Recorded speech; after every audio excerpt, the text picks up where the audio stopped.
In the graphical window, you can see the blade I made using the chord lengths and twist angles that was obtained from MATLAB. In this video, I will describe the steps you need to do in order to simulate your own blade in Ashes. The first thing you need to do is to open the Blade Designer tool.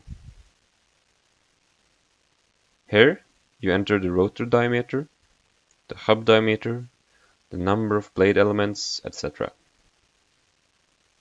When that is done, you click this button to create a blade text file.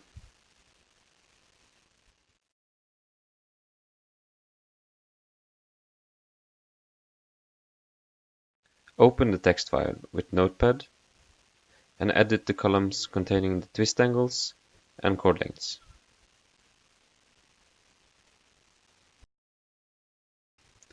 Then you save the blade text file.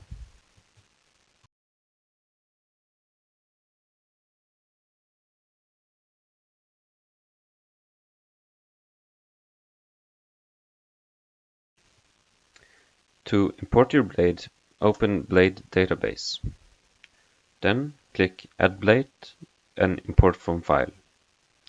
Find your blade text file and open it. Now you can name your blade, add a description and author, but most importantly, decide where to get the mass, inertia and structure of your blade. I would recommend you to use from airfoil geometry and select ABBA board.